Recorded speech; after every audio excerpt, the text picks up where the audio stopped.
Bob Evnen made a round of the western part of the state. He's running for Secretary of State for the state of Nebraska, and he stopped in our studios last Wednesday, I believe, and we had a conversation, and we're going to air that right now. Bob Evnen is here this morning talking with us, and he's running for Secretary of State of Nebraska. Good morning, Bob. Good morning. It's great to be with you. Thank you so much for being here. So, first of all, just tell us a little bit about yourself and maybe your family. Sure. I am an attorney in Lincoln. My family has been in Nebraska for 110 years. My wife Deborah and I have been married for 36 years. We have 3 children, 2 grandchildren, and 1 on the way. And our grandchildren are 6th generation Nebraskans. That's pretty impressive. So we like it here. You have the pedigree. we like our state. We love our state. Well, I think that's obvious just from the fact that you desire to serve the people of Nebraska. What made you decide? Have you been in public service before? I have. I served on the State Board of Education for 8 years. Okay. I was appointed by Governor Heineman and then elected after that appointed term ran out. I was appointed to fill an unexpired term. And so I've served as a member of the State Board of Education prior to this. Okay.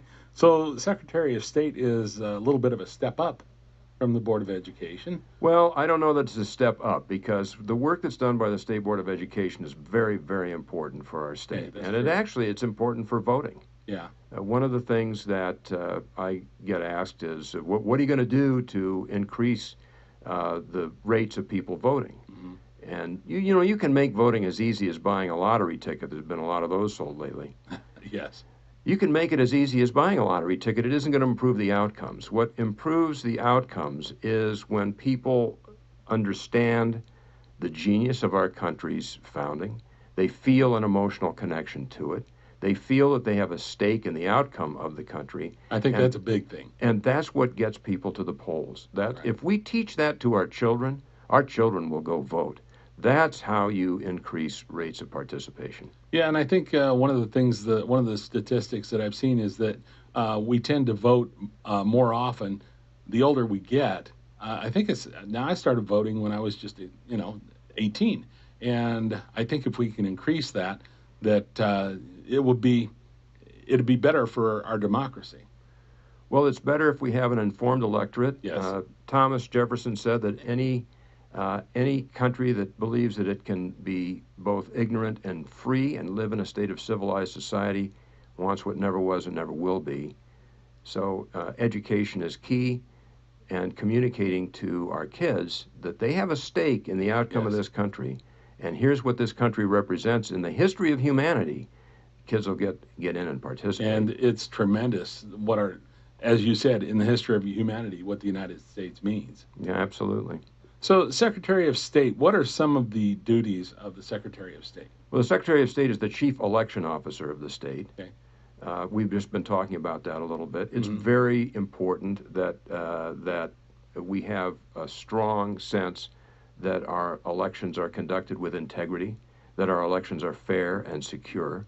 If we don't have fair and secure elections, our representative democracy, our republic, cannot function, because we won't have confidence in the legitimacy of the people who are elected or the legitimacy of the laws that they pass or enforce. Right. So it's an absolutely bedrock requirement that our elections be fair and secure. As the chief election officer of the state, I would assure that we continue to have that. I support voter ID. I think voter ID is just common sense. We can have voter ID without disenfranchising properly registered voters. 34 states have it today. Every state around Nebraska has it except one. A Gallup poll conducted a couple of years ago showed that 81% of Americans support voter ID. 77% of minorities support voter ID. And why is this? Because they want their vote to count. I want your vote to count.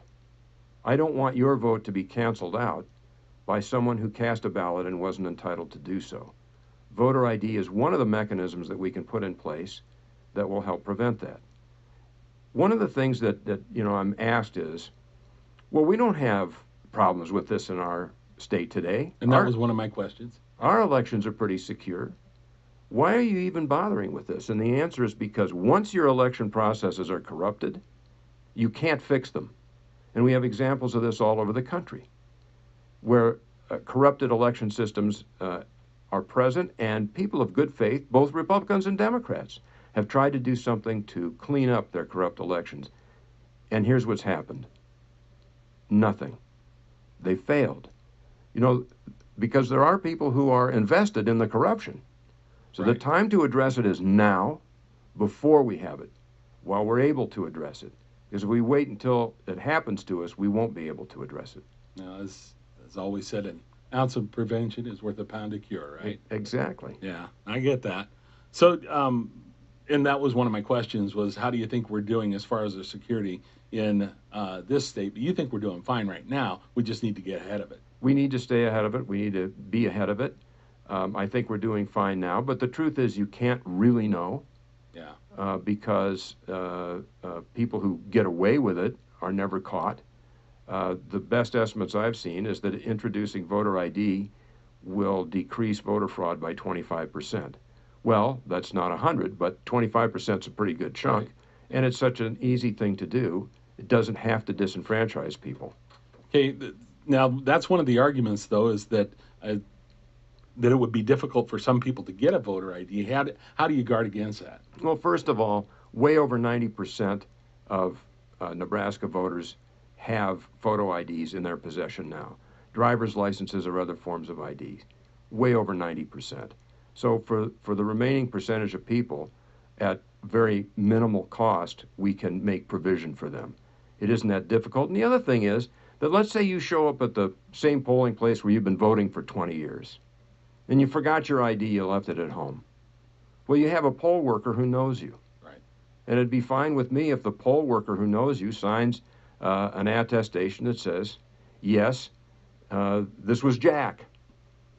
And that's good enough. That's fine. Yeah, and that happens a lot in a small town like this. Sure. You know, the people that have been working those polls for years, they know who's going to come in and vote, and they know pretty much everybody that might be in their ward. So, yeah, I can see where that would work. Yeah. So, what are some of the other duties of the Secretary of State? Well, the Secretary of State is one of 3 members of the Pardons Board, the Nebraska State Board of Pardons. The other members are the governor and the attorney general.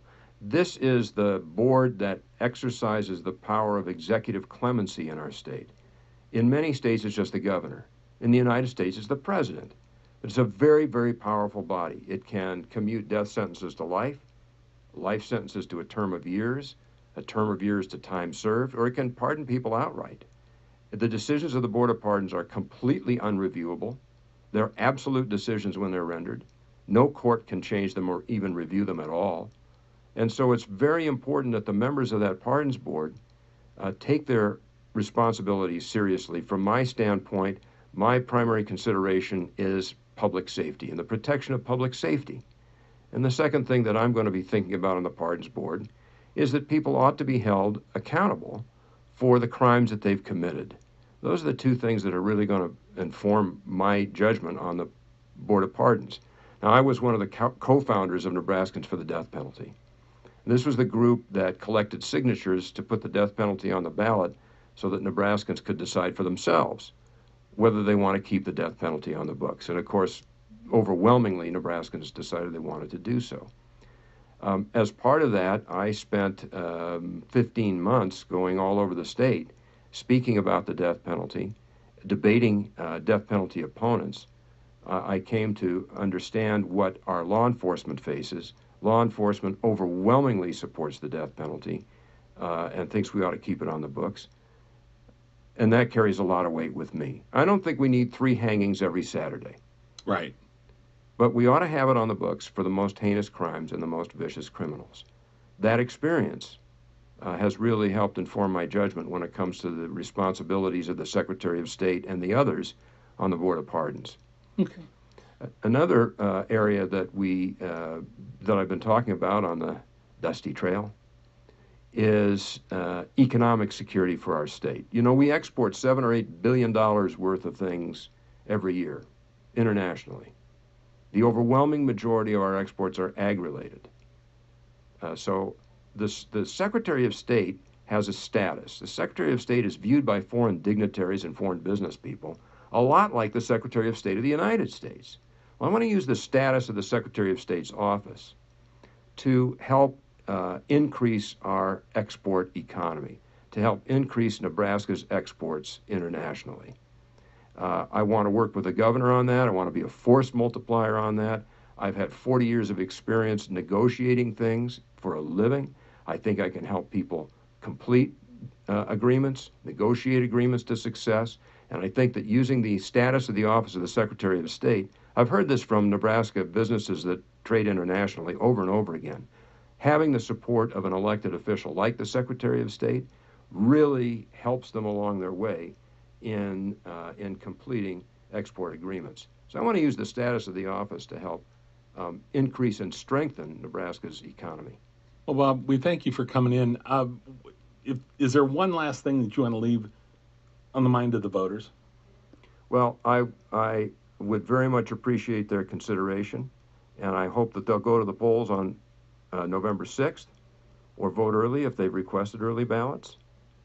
And I hope that they'll give me favorable consideration. I respectfully ask for their vote. All right. Thank you.